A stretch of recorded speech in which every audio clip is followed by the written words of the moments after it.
2021년 전국 한인연합감리교회 사순절 특세 25번째 날입니다. 3월 17일 말씀을 전할 워싱턴 제일연합감리교회 정성호 목사입니다. 오늘 우리에게 주시는 하나님의 말씀은 이사야서 54장 1절부터 10절의 말씀입니다.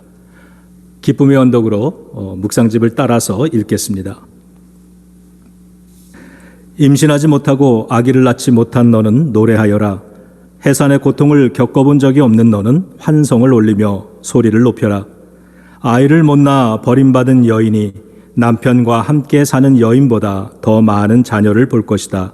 주께서 하신 말씀이다. 너의 장막터를 넓혀라. 장막의 휘장을 아끼지 말고 펴라. 너의 장막줄을 길게 늘이고 말뚝을 단단히 박아라.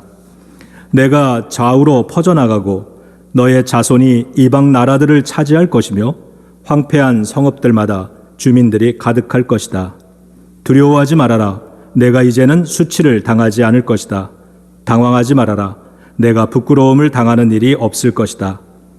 젊은 시절의 수치를 잊으며 과부 시절의 치욕을 내가 다시는 기억하지 않을 것이다. 너를 지으신 분께서 너의 남편이 되실 것이다. 그분의 이름은 만군의 주님이시다. 너를 구속하신 분은 이스라엘의 거룩하신 하나님이시다. 그분은 온 세상의 하나님으로 불릴 것이다. 버림을 받아서 마음이 아픈 너를 주께서 부르신다. 젊은 나이에 아내가 되었다가 버림받은 너를 주께서 부르신다. 너의 하나님께서 하신 말씀이시다. 내가 잠시 너를 버렸으나 큰 긍휼로 너를 다시 불러드리겠다. 분노가 북받쳐서 나의 얼굴을 너에게서 잠시 가렸으나 나의 영원한 사랑으로 너에게 긍휼을 베풀겠다. 너의 속량자인 나 주의 말이다. 노아 때에 다시는 땅을 홍수로 멸망시키지 않겠다고 내가 약속하였다. 이제 나는 너에게 노하지 않겠다고 약속한다. 너를 꾸짖거나 벌하지 않겠다. 비록 산들이 옮겨지고 언덕이 흔들린다 하여도 나의 은총이 너에게서 떠나지 않으며 평화의 언약을 파기하지 않겠다. 너를 가엾게 여기는 주께서 하시는 말씀이다. 아멘. 저는 오늘 본문 말씀을 가지고 두 가지 내용으로 말씀을 나누겠습니다. 첫째는 하나님이 하시는 일이고 둘째는 우리가 해야 하는 일입니다. 오늘도 진리의 성령님께서 친히 말씀하시고 깨닫게 하시고 생각나게 해 주시기를 기원합니다. 첫 번째, 하나님이 하시는 일입니다. 오늘 본문은 이스라엘의 민족의 모습을 한 여인에 비유하고 있습니다. 1절에 보니까 그 여인은 젊은 시절엔 아이를 낳지 못해서 천대받고 해산의 고통도 모른다고 무시당하다가 결국 남편에게 버림받은 아픔이 많은 여인이었습니다. 이 여인에게 젊은 시절은 4절의 표현대로라면 잊고 싶은 수치스러운 시절이었습니다. 그런데 이 여인의 아픈 인생은 거기서 끝나지 않았습니다. 4절 뒷부분을 보면 이 여인은 훗날에 과부가 되었는데 그 시절 역시 두 번 다시 기억하고 싶지 않은 치욕스러운 시절이었다고 설명합니다. 성경은 이스라엘의 모습이 이 여인을 닮았다고 말합니다. 한 사람의 인생 이야기라 해도 안타까운데 이스라엘 민족의 모습이 그러하니 참으로 기구하다는 생각이 듭니다. 이스라엘이 그토록 잊고 싶어하는 수치스러운 젊은 시절이란 430년 동안 이집트에서 종살이했던 시절이고요. 과부 시절이란 70년 동안 바벨론의 포로로 끌려가 있는 현재를 뜻합니다. 이 두 역사는 이스라엘에게 있어서 가장 어둡고 고통스럽고 부끄러운 역사였습니다. 그런데 흥미로운 건 성경이 현재의 역사를 기록하면서 과부 시절이라고 표현하고 있다는 겁니다.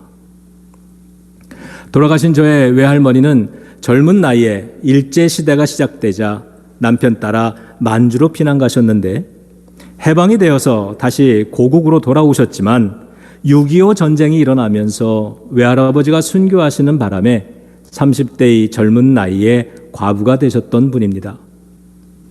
제 기억 속의 외할머니의 모습은 항상 외로워 보였습니다. 많은 자손들이 아무리 잘해드려도 삶에 남편의 빈자리가 있으셨습니다. 다른 것으로는 메꿀 수 없는 자리였습니다.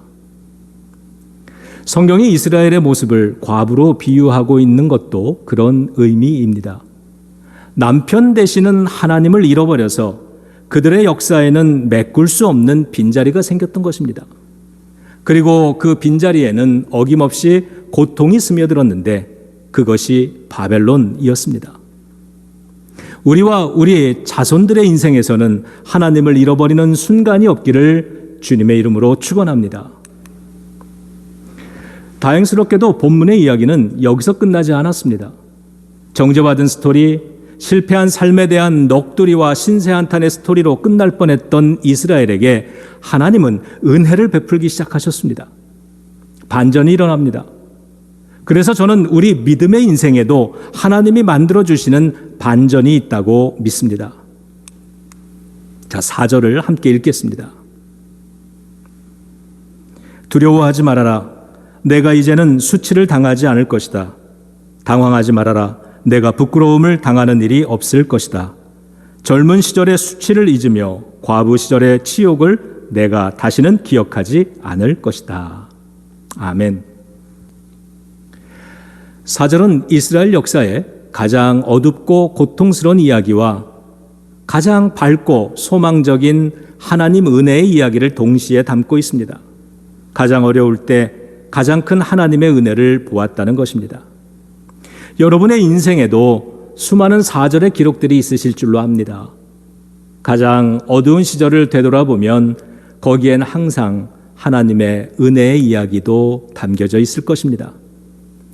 그래서 여러분 인생의 4절은 하나님의 은혜가 아니면 설명될 수 없는 이야기입니다.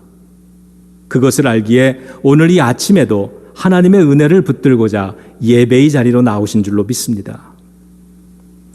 하나님은 이스라엘 민족에게 너희의 고통과 수욕을 잊게 해주겠다, 다시는 기억나지 않게 해주겠다고 약속하시는데 그건 원문에 보면 치유해주겠다, 이겨내게 해주겠다는 뜻입니다. 포로 생활에 매여 있던 이스라엘 민족에게 들려졌던 그 음성은 사망에 매여 무덤 속에 있던 나사로에게는 무덤에서 나오라, 풀어놓아 다니게 하라는 예수님의 음성으로 들려졌고, 오늘 우리들을 향해서는 특세의 주제인 솟아오르라, rise up으로 들려지는 것입니다. 우리와 우리 자녀들과 우리가 사랑하는 교회들에도 하나님이 만들어주시는 이겨냄의 역사, 솟아오름의 역사, 생명의 역사가 있기를 우리 주 예수 그리스도의 이름으로 축원합니다. 그것을 위해 하나님께서 하시는 일 3가지가 5절부터 8절에 기록이 되어 있습니다. 우리가 이겨낼 뿐 아니라 솟아오를 수 있는 이유들입니다. 자, 5절을 같이 읽겠습니다. 너를 지으신 분께서 너의 남편이 되실 것이다. 그분의 이름은 만군의 주님이시다. 너를 구속하신 분은 이스라엘의 거룩하신 하나님이시다. 그분은 온 세상의 하나님으로 불릴 것이다. 아멘. 이겨냄이 가능한 첫 번째 이유는 하나님이 남편 되어 주시기 때문입니다. 남편이 없어서 고통을 당하고 있는 이스라엘입니다. 남편을 영원히 잃어버린 줄 알았는데 그런 이스라엘에게 하나님은 다시 남편이 되어 주시겠다 하십니다. 이제 만물의 주인이신 하나님, 거룩하신 구속자 하나님이 남편이 되어 주십니다. 그러므로 이제부터는 혼자가 아닌 것입니다. 하나님이 함께 하시기 때문에 고통스러운 역사를 이겨낼 수 있게 되었습니다. 우리에게도 하나님을 회복하는 것이 모든 이겨냄과 솟아오름의 출발이 되는 줄로 믿습니다. 6절과 7절 읽겠습니다.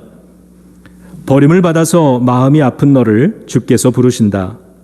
젊은 나이에 아내가 되었다가 버림받은 너를 주께서 부르신다. 너의 하나님께서 하신 말씀이시다. 아멘. 이겨냄이 가능한 이유 2번째는 하나님이 다시 불러주시기 때문입니다. 마음이 아픈 너를 주님께서 부르신다. 하나님을 잃어버린 사람의 마음은 아픕니다. 그런 교회는 아픕니다. 그런 역사는 아픕니다. 우리가 아파하니까 하나님은 우리를 다시 불러들이십니다.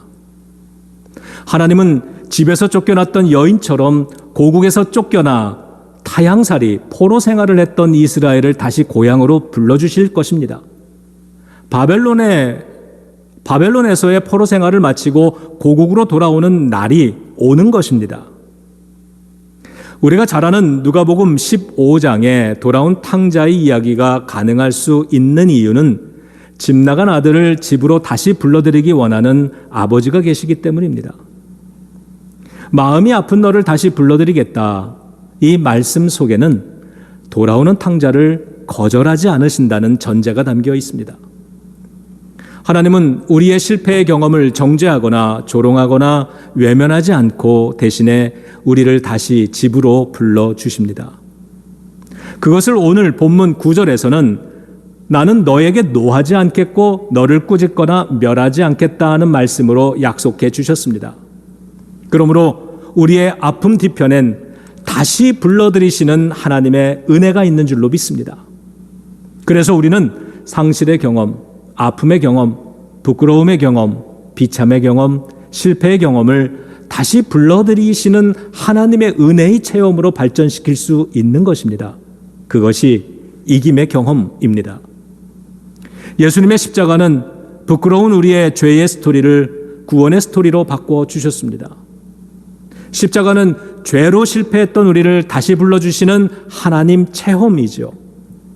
그러므로 과거의 상처 혹은 나태했던 믿음에 머물러 있지 않고 다시 불러주시는 하나님 아버지가 계시는 집으로 돌아가는 경험이 있어야 합니다.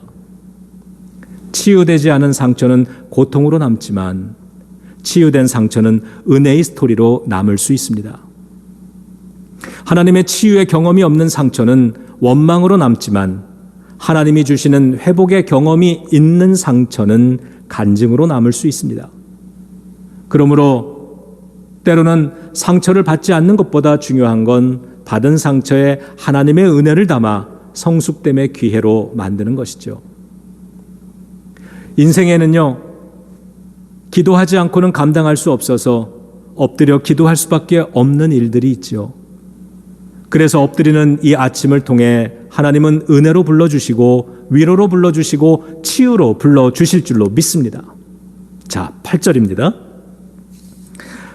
분노가 북받쳐서 나의 얼굴을 너에게서 잠시 가렸으나 나의 영원한 사랑으로 너에게 긍휼을 베풀겠다.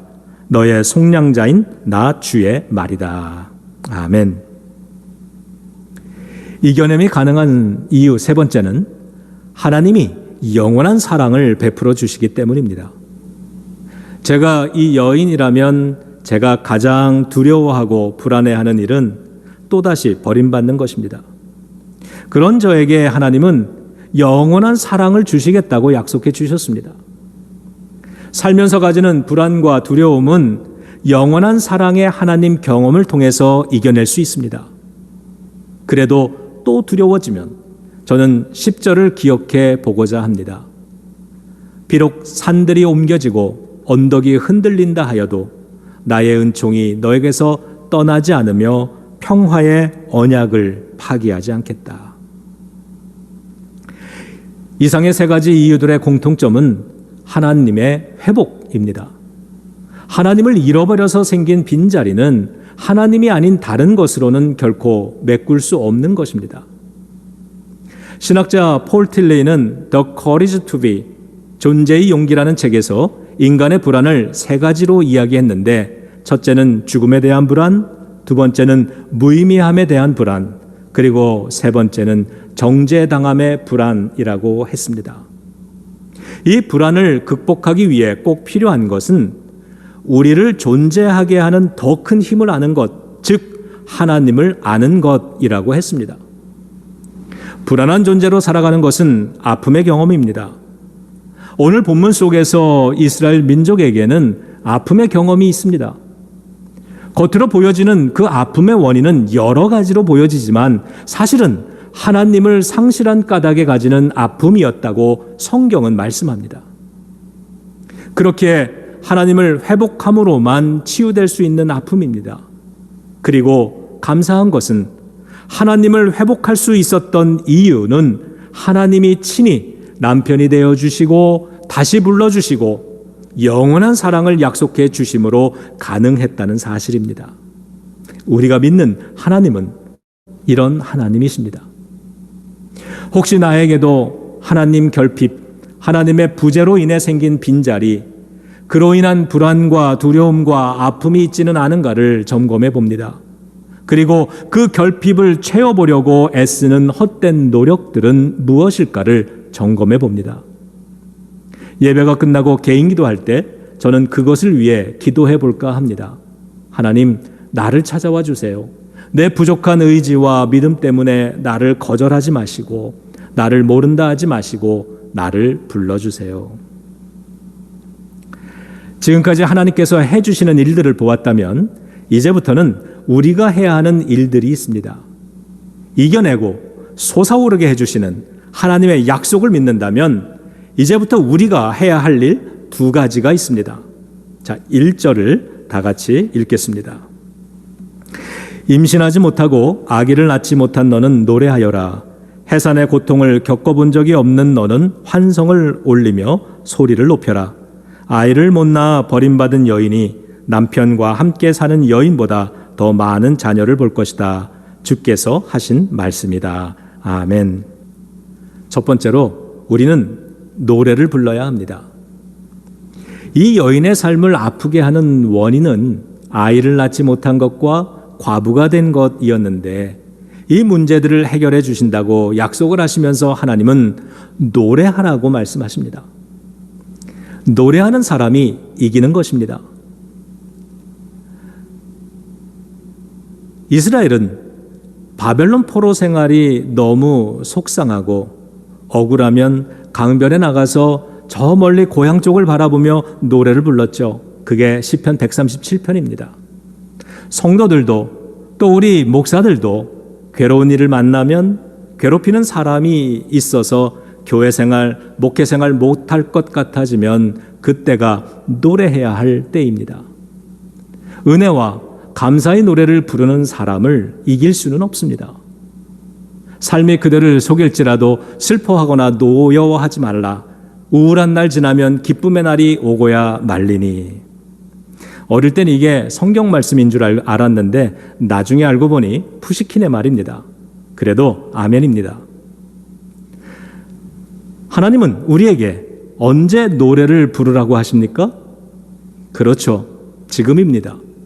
아직은 문제가 해결된 것은 아니었고 아직 자녀를 주신 것은 아닙니다. 다만 하나님의 약속만 있을 뿐입니다. 하나님은 그 약속 붙들고 노래를 먼저 부르기 시작하라고 명령하십니다. 노래는 문제가 다 해결되고 난 후에 부르는 것이 아니라 하나님의 약속 붙잡고 부르기 시작하는 것입니다. 그런 사람이 이기는 것입니다. 제 은사 목사님이 들려주신 이야기인데요. 오래전 시카고에서 이민 목회하실 때 교인 한 분으로부터 전화가 왔는데 이민 생활 20여 년 동안 세워온 사업장에 불이 나서 다 타버렸다는 전화였습니다. 가슴이 먹먹해서 신방을 갈 수가 없더랍니다. 가서 할 말도 생각나지 않고 힘내라는 말도 못하겠고 그래서 신학교 잔디밭에 누워서 기도하다가 겨우 찾아갔더니 잿더미 위에 집사님이 앉아서 노래를 부르고 계시더랍니다. 불같은 시험 많으나 겁내지 맙시다. 구주의 권능 크시니 이기고 남겠네. 저는 세상이 사단 마귀가 그날의 노래를 가장 무서워했을 거라고 생각합니다. 우리도 함께 불러보지요. 불같은 시험 많으나 겁내지 맙시다. 구주의 권능 크시니 이기고 남겠네. 아멘. 문제의 해결은 하나님의 약속이 주어진 때부터 시작된 것입니다. 그러므로 오늘 이 아침이 노래를 시작할 가장 적합한 때라고 믿습니다. 오늘 하나님의 약속의 말씀을 붙들고 노래 부르는 아침이 되시기를 주님의 이름으로 축원합니다. 자, 2절을 읽겠습니다. 너희 장막터를 넓혀라. 장막의 휘장을 아끼지 말고 펴라. 너의 장막줄을 길게 늘이고 말뚝을 단단히 박아라. 아멘. 두 번째로 우리는 장막의 터를 넓혀야 합니다.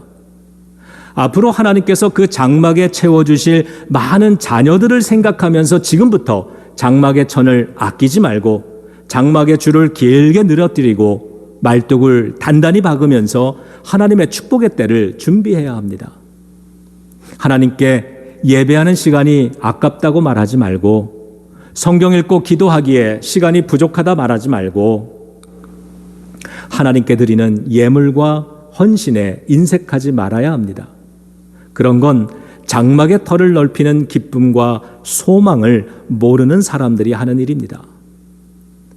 나중에 형편이 좋아지면 그때 가서 열심히 교회 생활 하겠다고 말하는 교인들은 장막의 터를 넓히는 방법을 모르는 것입니다. 우리가 노래를 부르고 장막의 터를 넓히는 이 두 가지를 실천하면 자, 우리는 3절을 놓치지 않게 될 것입니다. 소망을 가지고 큰 소리로 읽겠습니다.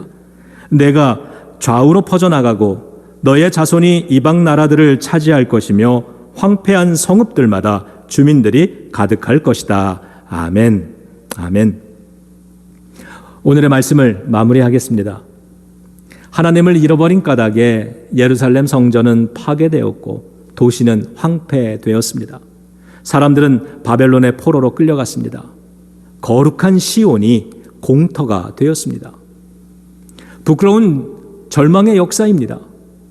그러나 하나님은 그들을 다시 만나 주셨고 다시 솟아오르는 기회를 주셨습니다. 이것은 하나님이 하시는 은혜의 일입니다. 하나님을 회복하고 고국으로 돌아온 이스라엘은 새로워졌습니다. 돌아와서 예루살렘 성전을 다시 재건하고 그 이후로 그들은 오래된 고질적인 문제였던 우상 섬김을 끝냈습니다. Rise up, 솟아오른 것입니다. 이것은 이스라엘이 하나님의 은혜에 반응하여 한 일이었습니다. 사랑하는 성도 여러분, 사랑하는 믿음의 가족 여러분, 하나님의 약속은 이렇듯 반드시 이루어집니다. 우리 삶의 진정한 이김은 다 성취된 이후에 시작되는 것이 아니라 하나님의 약속이 선포된 지금부터 시작되는 것입니다. 이 약속을 붙잡았다면 여전히 코로나 팬데믹이 끝나지 않은 지금부터 솟아오름을 선포하고 예전처럼 예배와 기도와 말씀과 섬김의 삶을 다시 시작해야 합니다.